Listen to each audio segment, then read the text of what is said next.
Welcome to the Stronghold Podcast, Truth Part 1. I'm your host, Dave Barton. Today we are going to discuss one of the pillars of the Stronghold Podcast, truth. I have this idea that's been on my heart. I'm reminded of it when I hear people utter the words, "I just don't know what to believe anymore," or "How can I know what is true?" My idea is that although we want to make the truth hard to find, it's not. The truth is not hard to find. There, I said it. It isn't hard to find, but it can be difficult to overcome the forces that obstruct truth.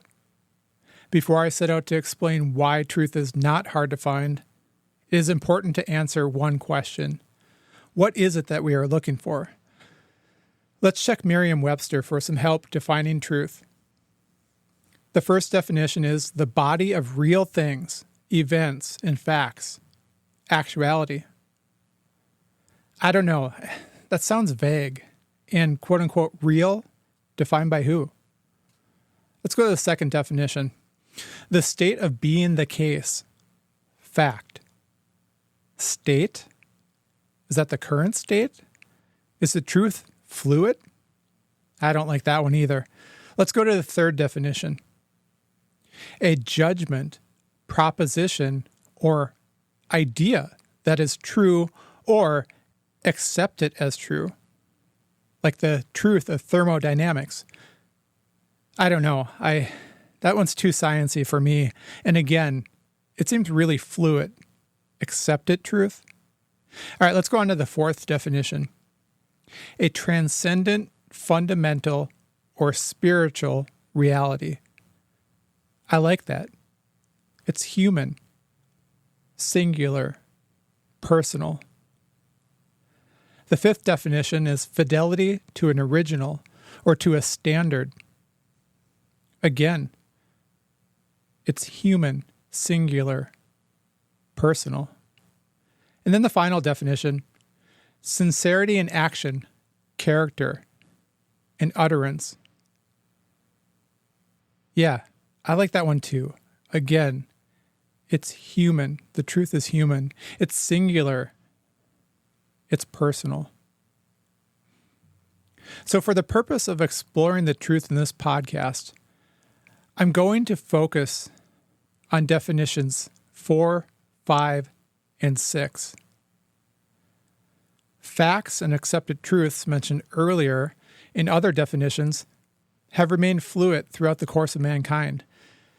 These are also largely out of our control, or your control, and rely on consensus, and consensus is susceptible to manipulation and narrative. These truths can also exist, but be hidden from the public, and interfere with the educated consensus conclusions. Truth can be manipulated or hidden? Can it, Dave? How so? Well, one example is the truth around COVID-19 being manufactured in a lab. Now, before you tune out or get too excited, I'm using this example to prove the fluid nature of truth, controlled by a consensus or power, manipulated and hidden. I'm also going to include article links and show notes if you want to research. My purpose is not to incite, but to support the nature of truth that I've laid out so far in this podcast. So we'll start in May of 2020. If we go to the NIH.gov website and their National Library of Medicine, we see an article entitled, "Was the coronavirus made in a Wuhan lab?"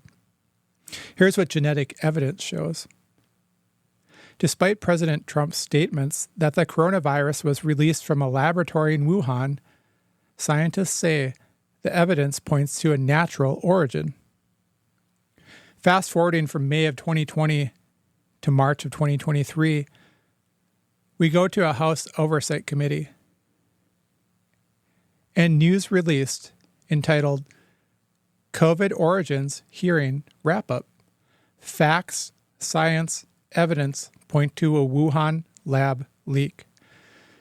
Within that House Oversight Committee, One witness, Dr. Robert Redfield, former director of the U.S. Centers for Disease Control and Prevention, the CDC, testified how science indicates COVID-19 infections were likely the result of an accidental lab leak in Wuhan. Another witness, Nicholas Wade, the former science and health editor at New York Times and former editor of Science and Nature, testified how Drs. Fauci and Collins used unverified data to dismiss the lab leak theory in favor of natural transmission. He testified about the campaign to discredit the lab leak theory. He pointed out that scientists kept in line with the natural origins camp led by Drs. Fauci and Collins because of their dependence on government grants, and that the media failed to challenge the forced narrative. All witnesses agreed that the possibility of COVID-19 originating from a lab is not a conspiracy theory. May of 2024, in another House Oversight Committee, we read the headline, "Classified State Department Documents Credibly Suggest COVID-19 Lab Leak. Wenstrup Pushes for Declassification." Whew. I'm going to take a breath after all that and avoid truth in relation to moment-in-time facts or accepted truths. I'll leave that type of truth for other podcasters and time itself to reveal. We'll start with seeking truth or confronting lies in our own lives by turning inward to examine where our capability or skills match up with perception and where in life we are posers. Yes, posers. I recently heard this term in relation to the way we portray ourselves compared to reality. A poser is a person who acts in an affected manner to impress others. There are two components there. First, there's acting in an affected manner. This means to display a mode of behavior or attitude that is not natural or genuine. Well, this runs in contrary to one of the definitions of truth we chose to focus on: the sincerity in action, character, and utterance. Recently, I worked through an exercise where I explored a few questions to identify areas where I was acting like a poser. The questions were: how do you want others to speak of you? How do others speak of you? And what do you fear they say? Where there is not alignment with what you want others to say, with how they do speak of you, or what you fear they might say, those are areas you may be a poser. So what? So what if we're a poser in some areas of our life? What harm could it do? Well, I believe that when we allow ourselves to not live our most genuine or natural lives, we are avoiding truth. Put another way, we lie to not only others, but ourselves. In doing so, we go against two of the definitions we outlined. Our lies interrupt fidelity to our original and truthful soul or being. The fifth definition, fidelity to an original or to a standard. And by lying, we obviously are not reflecting the last definition, sincerity in action, character, and utterance. Again, so what? So what if we are a poser in some areas of our life, Dave? What harm could it do?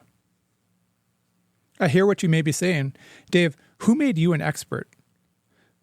Well, what if I could point out how lying or posing suppresses potential, weakens character, and deforms your own spirit?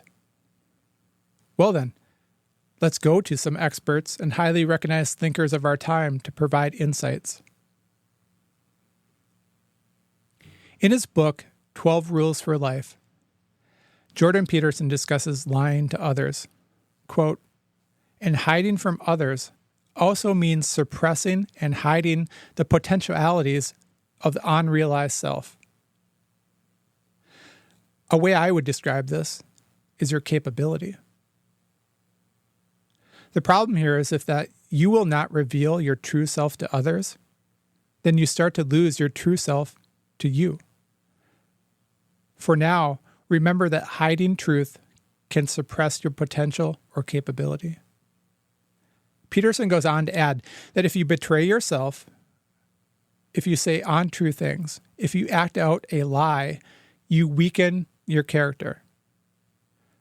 Stephen Pressfield says this another way in his book, The War of Art. Quote, "To yield to resistance deforms our spirit." So going against truth and yielding to resistance, as Pressfield stated, lying for the sake of comfort or to avoid consequences, goes against our final definition of truth: a transcendent, fundamental, or spiritual reality. Truth is a pathway, often opposed to the easy way in life. Poets write about this, as Robert Frost did at the end of his historic The Road Not Taken. "Two roads diverged in a wood, and I took the one less traveled by, and that has made all the difference." Left unaddressed, there were things I feared with my poser areas. While not malicious lies, avoiding hard conversations or putting off needed changes could suppress my potential, weaken my character, and deform my own spirit. The results for me personally, when played out, could have resulted in a failed marriage, damaged relationships with my sons, and much more. Pretty serious stakes, right? When looking up what a poser was, we saw there were two components. A poser is a person who acts in an affected manner to impress others. We just covered in length the acting in an affected manner component. Then there's acting to impress others. This can work to an extent, especially in a virtual world. We can choose to inflate our worth and capabilities. The posts that we put on social media present our best days. Where this starts to break down, though, is when we seek genuine relationships, real physical world interactions, and we are tested.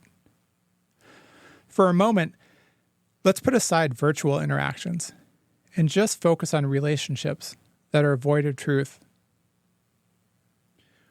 When asked how we are doing, we tend to say fine or good and move on with our day. But we bump up against one of our definitions again: sincerity in action, character, and utterance. Are we fine? Are we good? Yeah, sometimes, sure. But when we utter these responses in direct opposition to our current state, we are lying, suppressing, weakening, and deforming ourselves to fit into our surroundings. We want to fit in to keep up the illusion that we are something more than what we are. We don't want anyone to find out that we are messy. Otherwise, how will we impress them? I'm going to let you in on a little secret. We are all messy. Messy men, messy women, messy spouses, messy parents, messy kids, messy coworkers. But if we want to start choosing truth, we must understand what it means and what the path looks like. So let's strip away all the unnecessary words from our three definitions. And we're left with transcendent, fundamental, spiritual, original, sincerity, character. Now forget for a moment that we are talking about ourselves as humans. These words are how we would describe the greatest works of art, writings, experiences, inventions, and stories of humankind. They hold value. They are full of infinite potential, strong character, and strong spirit. And there it is, the point of truth. We want to make truth hard to find. It's not. Want proof? It's you. You are full of infinite potential, strong character, and strong spirit. You don't have to live with suppressed potential, weakened character, or deformed spirit. But how? You have to choose to live in truth. Through reps and dedication, increasing knowledge, doing the thing, and seeking to be better than yesterday, we can slowly remove these obstructions, and what remains is truth. Then, look for others walking the same path. Not those stuck in appearances, lies, echoing someone else's narrative. Look for the originals, the spiritual, the sincere, the characters, the messy people that are moving forward and seeking truth. We want to make truth hard to find. It's not. A friend of mine recently said that grace is the bridge that joins truth and love. Grace is the bridge that joins truth and love. Well, maybe you've been down a road of lies or hurts, and you are left with a suppressed potential, weakened character, or deformed spirit. Then for you, truth starts there, with love and grace for yourself. Surround yourself with others who are rebuilding themselves, and they will support you in your rebuild. Remember, you are filled with truth in all its characteristics, but truth is not a destination. It's a pathway. We continually seek it and apply it and refine it. Truth is a pathway often opposed to the easy way in life. It's the road less traveled. So the easy decisions that may have left us hard off, they may need to be met with hard decisions, difficult conversations, and consequences. This is where grace comes in. We express it to ourselves, share it with others, then surround ourselves with people who offer it in return. Truth is almost like a muscle, and with repetition, we can build strength. Musashi said, if you know the way broadly, you will see it in everything. So in your life, if you want to seek truth, look for things that are transcendent, fundamental, spiritual, original, sincere, and full of character. As a Christian, I find that in my God and His creation. I find it daily with the love I pour into and receive from my wife and sons. On a recent trip into the woods, I found transcendent beauty in nature. My close friends surround me with love, appreciation, truthful conversations, messiness, and honesty. The truth is not hard to find, but it can be difficult to overcome the forces that obstruct truth. So start by sharpening your tools and removing those obstructions from your life, starting with the ones that you've created or made agreements with. In exploring truth, we barely scratched the surface today, and yet covered a lot. If I had to isolate a few key messages from today's podcast, I would draw on the following.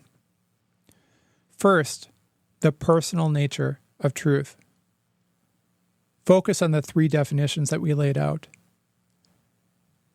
Next, how not seeking truth, lying, or posing suppresses potential, weakens character, and deforms your own spirit.